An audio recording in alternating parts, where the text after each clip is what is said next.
Welcome to Miss Kalye Vlog. Samahan niyo po akong pakinggan ang istoryang ibabahagi namin sa inyo. Si Carla ay misis ng boss kong si Ron. 27 years old si Carla that time. Maganda si Carla. Maputi at makinis. Lagpas balikat ang straight niyang buhok. Maganda ang korte ng kanyang katawan. Lalo ba't wala pa silang anak ni Ron. Nasa 5'5" ang height niya. Malas ko nga lang at nakatali na siya sa boss ko. Empleyado lang kasi ako ni Ron sa isang construction firm. Pero medyo mataas na rin ang aking posisyon dahil barkada ko nga ang boss ko simula nung pagkabata. Isang Sabado ng gabi. Matapos ang trabaho, pumunta ako sa bahay ng mag-asawa dahil may pag-uusapan kami ni Ron. Dahil gabi noon, ay nanyayahan nila akong samahan sila sa hapunan. Dapat mong matikman ang luto ni Mrs. Tiyak na magugustuhan mo. Pagmamalaki ni Ron. Masarap ngang magluto si Carla. Maswerte tong si Ron. Dobling sarap ang araw-araw na napapala sa misis niya. Dahil sa ako ang bisita, ay na-hot seat ako ng mag-asawa. Pogi ka naman ah. Bakit wala kang girlfriend? O sisa ni Carla. Wala pa kasi akong oras sa ganung bagay eh. At least sa ngayon, sagot ko. Hindi nga. Kahit date o kalandian, patuloy pa ni Carla. Well, may nakikilala naman akong mga babae pero hanggang date lang. No strings attached, tugon ko. Isa pa Han, pihikan si Marvin sa babae, sabi naman ni Ron. Babae na lumalapit sa kanya pero deadma. Sobrang mabait yan at maginoo. Maginoo pero medyo bastos, sabay tawa ni Ron. Talaga lang ha? Napatingin sa akin si Carla. Yung tipong biglang napukaw ang interes niya. At sa pagkakatingin niya sa akin, ay nagtatanong ang kanyang mga mata. Hilangya ka talaga pre, sabi ko na lang kay Ron. Hiya-hiya ka pa dyan, di ba? Yung kwento mo sa akin? Tugon ni Ron. Nagtawanan ang mag-asawa. Napangiti na lamang ako. Pagkatapos ng hapunan, ay diretso kami ni Ron sa living room nila. Shut daw muna kami. Si Carla naman ay hinugasan ang mga pinagkainan namin. Maya-maya, pumunta si Ron sa kitchen at kinuha na yung iinumin namin. Isang bote ng vodka ang dala niya pagbalik sa sala. Dala niya to sa tray at may kasamang 2 baso na may ice. So, vodka on the rocks pala ang iinumin namin. Kaya ko naman ng straight na vodka, lalo't may yelo naman. Pre, nasubukan mo na ba to? Sabi ni Ron sabay nguso sa dala niyang vodka. Oo, yan ang iniinom namin minsan kapag natambay sa bar. Sagot ko. Kanina ko lang nabili to. Tinikman ko nga ng konti kanina eh. Ayos na ayos. Ubusin natin isang bote? Balik ni Ron. Sige, ikaw bahala pre. Pero, alalay lang sa pag-inom. Sagot ko. Langya.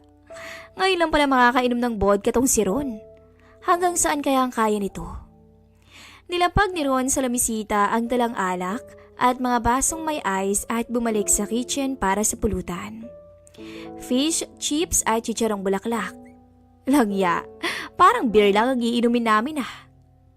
Binaliwala ko ang mainit na tama ng vodka sa aking paglagok. Si Ron naman, kung makalagok sa baso niya, akala ko lights ang iniinom. Habang umiinom ay nanunood kami ng DVD movie at nagkukwentuhan ng kung ano-ano. Ilang sandali lang ay lumapit sa amin si Carla. Sumulyap ako sa kanya. Ang ganda talaga ng mukha niya at syempre ng katawan niya. Aninag ko ang nakakaakit na kabuuan niya sa suot niyang maiksing shorts at sleeveless na puti na kapag yuyuko siya ay malamang maaaninag na ang alapaap. Nakaramdam ako ng alab. Ewan ko kung dahil ba yun sa vodka o dahil kay Carla. Umupo siya sa tabi ni Ron na hinalikan ng kanyang pisngi at hinawakan pa ang kanyang kamay. Babe, hinay-hinay naman. Baka mapasobra ka. Payo ni Carla sa mister. Hindi naman, Han. Minsan lang naman to eh. Balik ni Ron tapos inalok ang misis niya. Gusto mo? Medyo nag-aalangan pa si Carla nung una. Pero napatingin siya sa akin.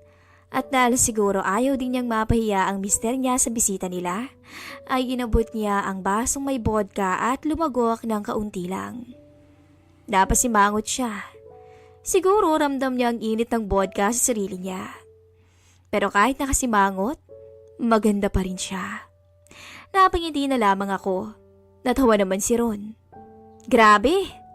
Kaya niyo to? Ang tapang! Reklamo niya.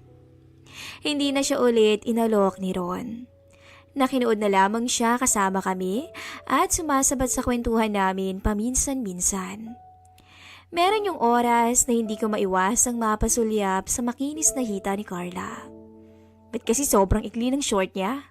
Lalo tuloy ako nang gigigil. Isa pa, hindi ako mapakali sa mga panakaw na pagsulyap na sa akin. Kapag nahuhuli ko siya ay napapangiti siya at parang nagbablush. Buti na lang at hindi yun napapansin ng mister niya. Naging paminsan-minsan ang paglagok namin ni Ron sa inumin namin. Kaya tumagal din kami hanggang past 10 p.m. Maya-maya nagpaalam si Carla na maliligo. Pumasok muna siya sa kwarto nila at paglabas niya ay may dala na siyang tuwalya. Dumiretso siya sa banyo nila. Nagpatuloy naman ang inuman namin ni Ron. Hanggang sa mapansin ko na parang may amats na ang mokong. Halos ubos na ang vodka sa bote. Pre, kaya mo pa ba? O sisa ko. Ano ba yung sinasabi mo? Kaya ko! Kaya ko! Sagot nito na bahagyang nabubulol. Jingle muna ako sa labas pre, sabi ko. Tumango lamang si Ron. Lumabas na ako at sa medyo tagong bahagi ng pader, nagbawas ako ng pantog. Pagbalik ko sa loob, nakahilata na sa sofa ang loko. Nang lapitan ko, langya, umihilik na. Ginising ko pero tulog mantika ang mokong. Kahit yugyugin mo ay tulog pa rin. Paglabas ni Carla sa banyo ay nakita nito agad ang mister niya ang tulog na. Nakatapis lang ng tuwalya si Carla noon. Litaw ang malaporosilanan niyang kutis. Sleeping beauty na tong si Ron, Carla, sabi ko. Sabi na nga ba eh. Buntong hininga ni Carla. Teka lang ha. Pumasok si Carla sa kwarto nila. Bibihis muna siguro. Pagbalik niya sa sala ay naka-spaghetti strap top at maikling shorts na lamang siya. Hindi pa niya nasusuklay ang buhok niyang medyo basa pa. Doon ko napansin na medyo aninag ang mga tinatago niya sa katawan. Langya. Wala siyang panloob. Sa isip-isip ko. Binuhat ko ang mabigat na mokong niyang mister at pinahiga sa kwarto habang niligpit ni Carla ang kalat at pinag-inuman namin. Paglabas ko sa kanilang kwarto, pinuntahan ko si Carla upang magpaalam na uuwi na. Nadatnan ko siya sa kusina at nagtitimpla ng kape. Kape ka muna, Marvin. Anyaya niya. Akala ko para kay Ron yun o sa kanya yung kape. Nakakaya naman sa'yo, Carla. Sabi ko. Ano ka ba? Sige na. Masarap ako magtimpla. Pamimilit ni Carla. Hindi na ako tumanggi at inabot ang kape mula sa kanya. Pinaupo niya ako at naupo na rin siya sa katabing upuan. Nagsalubong pa ang aming tingin at nagkangitian kaming dalawa. Uminom ako ng kape habang nakatitig sa kanya. Ngumingiti siya na parang nahihiya. Sarap ah, sabi ko. Thank you, sabi naman niya. Alam mo ang swerte sa'yo ni Ron eh, no? Sabi ko. Napatingin siya sa akin at tinanong kung bakit ko nasabi yun. Kasi hindi ka lang mabait at magaling magluto.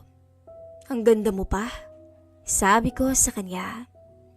Parang nag-blush siya at sinabi na, Bolero ka rin ano? Tapos palihim na napangiti.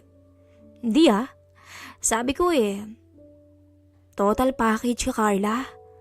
Ang swerte ng husband mo. Napatingin siya ulit sa akin na nakangiti. Parang nag-aapoy pa rin ang pakiramdam ko ng oras na yon.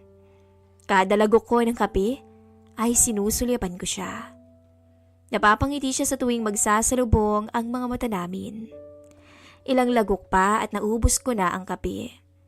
Nilapag ko sa mesa ang tasa at tumayo. Salamat sa kape, sabi ko sabay akmang tatalikod na. Teka Marvin. Napatuyo siya at lumapit sa akin sabay hawak sa kamay ko. Alis magkadikit ang katawan namin. Nagkatitigan na naman kami. Wala siyang imik. Napansin ko na tila malalim ang kanyang paghinga. Yes? Ano yun Carla? Balik ko habang nakatingin sa mga mata niya. Parang hindi siya mapakali sa pagkakatayo niya. Bahagya niyang nilapit pa ang katawan niya sa akin. Tila may gusto siyang sabihin pero mukhang nahihiya siya. May kailangan ka? Dagdag ko na parang inuudyok siya na sabihin kung anong man ang gusto niya. Pero hindi siya umimik. Sa halip ay kagatlabi siyang tumingin sa akin na namumungay ang mga mata. Naramdaman ko na rin na hinaplos ng hinlalaki niya ang palad ko. Eto ba? Sabi ko sabay lapit ng mukha ko sa mukha niya.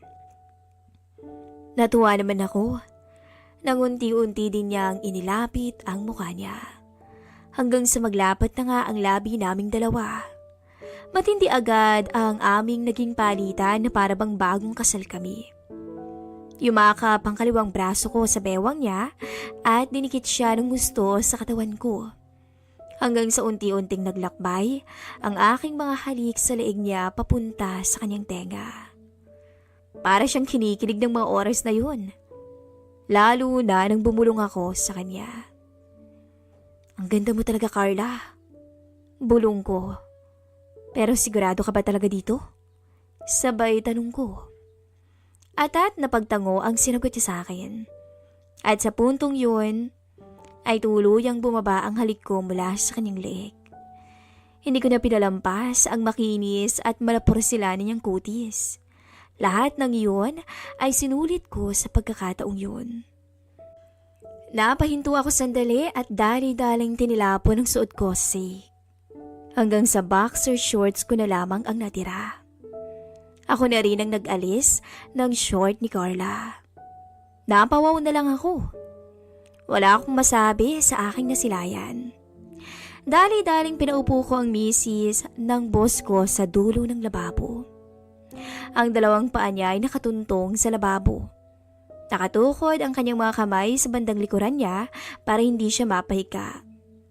Napangiti na lang si Carla at unti-unti niyang binukas ang mga binti sa harap ko na parang nag-iimbita na. Tila nawala na ako sa sarili ng oras na yun. Sigurado ka na ba talaga dito, Carla? Huling tanong ko sa kanya. Inilapit ko ang mukha ko sa kanya at nag-antay ng kanyang sagot. Napatango lang siya sa akin at medyo nahihiya pa ng umiti. Tuluyan kaming nawala na sa katinuan. Hanggang sinamalay na lang namin na tuluyan na naming natugunan ang pangangailangan ng isa't isa. Kagatlabi si Carla habang walang sawa akong nagpapakasas sa kanya. Sa lababong yun. Saksi rin ang mga kagamitan sa kusina kung paano namin pagsawaan ang isa't isa.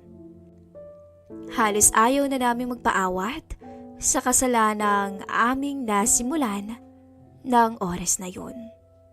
Lahat ng sulok ng bahay nila ay di namin pinalampas hanggang sa tuluyan pa kaming mapadpad sa sofa. May halong kaba at sabik ang aming nararamdaman dahil baka biglang maalimpungatan ang boss ko mula sa pagkakatulog. Ngunit buti na lamang at hindi. Maya-maya lang, kami ay nagyakapan at muling tinamasa ang matamis na halik ng bawat isa Para kaming mag-asawa ng mga sandaling yun na nakahiga na sa sahig katabi ng sofa nila. Iba ka pala, Carla. Nakakabaliw. Bulong ko sa kanya. Ikaw rin kaya? Para tuloy ikaw yung first time ko ngayon. Hinihingal na tugon pa ni Carla. Nasaktan ba kita? Sorry balik ko. Hindi The best ka nga Ang swerte ng magiging girlfriend mo. Sabi ni Carla sabay halik sa pisngi ko. Napatingin siya sa pintuan ng kwarto nila. Nagmatsyag. Ganun na rin ang ginawa ko. Siguro mga ilang minuto muna kami nanatiling nakahiga sa sahig. Pagkatapos noon ay bumangon na kami. Habang nag-aayos ako ay chinek ni Carla ang mister niya. Tulog na tulog pa rin daw. Dahil doon, ay umisa pa kami sa loob naman ng banyo nila. Matapos noon ay sabay kaming naligo habang tulog na tulog pa rin ang boss ko. At walang kamalay-malay sa kalokohan namin ng misis niya. Maya-maya lang, nagpaalam na rin ako kay Carla at hinatid pa niya ako sa labas ng kanilang bahay. May pabawon pang goodbye kiss. Kinabukasan, habang ako'y nasa trabaho ay nakasalubong ko si Ron. Oh, kumusta sir? Bati ko sa kanya. Eto, parang may hangover pa, sagot niya. Okay. Loko ka Pabodka-bodka ka pa, matutulog ka rin lang pala. Knockout ka kagabi Oo nga Sabi nga pala ni Mrs. salamat daw kagabi. Wala yun. Tinulungan ko lang si Carla sa pagbuhat sa'yo sa kwarto niyo. Ang bigat mo pala, walang yaka. Nakapangiti ako sa isip ko. Tinulungan ko lang naman ang misis mo na marating ang alapaap. Hanggang dito na lang po ang ating kwento.